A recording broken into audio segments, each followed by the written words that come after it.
Une éthique minimale. L'actualité est toujours fertile pour nourrir les grands discours moralisateurs qui, comme le disait Pascal, se moquent de la morale.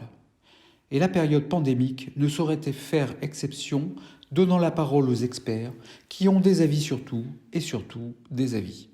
Et ce, jusqu'aux moralisateurs de tous bords et de tout genre. Il y a pourtant quelques cailloux dans la chaussure du moralisateur.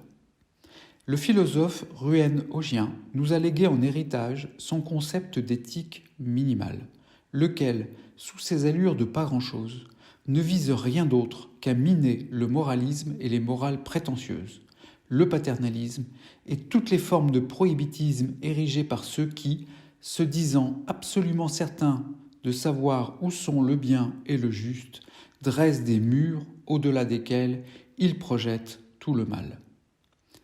Ce minimalisme se caractérise par une sorte de neutralité à l'égard des diverses conceptions du bien et pose que nos croyances morales n'ont pas besoin de se fonder sur un principe unique et incontestable.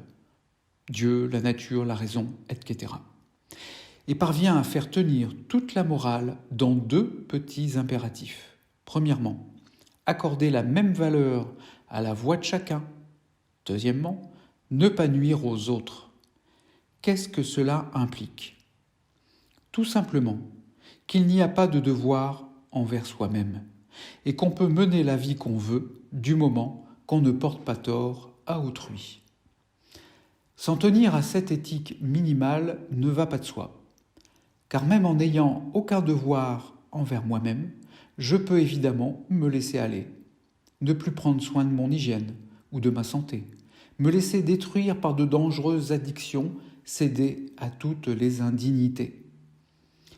Mais est-il certain qu'en me comportant ainsi, je ne nuise pas à autrui, je ne fasse pas du tort à ceux qui m'estiment ou m'aiment, et qui se sentent tristes, humiliés, blessés de me voir me dégrader de la sorte? Le philosophe cherchera sa vie durant à montrer qu'une éthique minimale est non seulement praticable, mais apte à protéger des moralisateurs.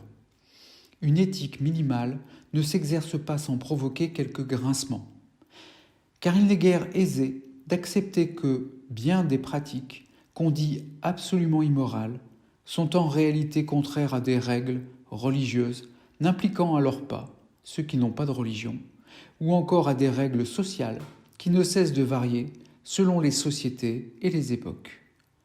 Dans son iconoclaste ouvrage « L'influence des croissants chauds », Ruyen Augien désirait qu'on ne puisse freiner et rogner la liberté des personnes. Aussi, laissons-lui le dernier mot. On peut être universaliste à propos du juste et relativiste à propos du bien.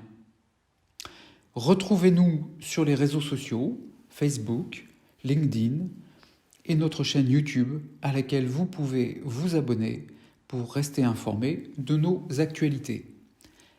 Bon mois d'avril et à bientôt.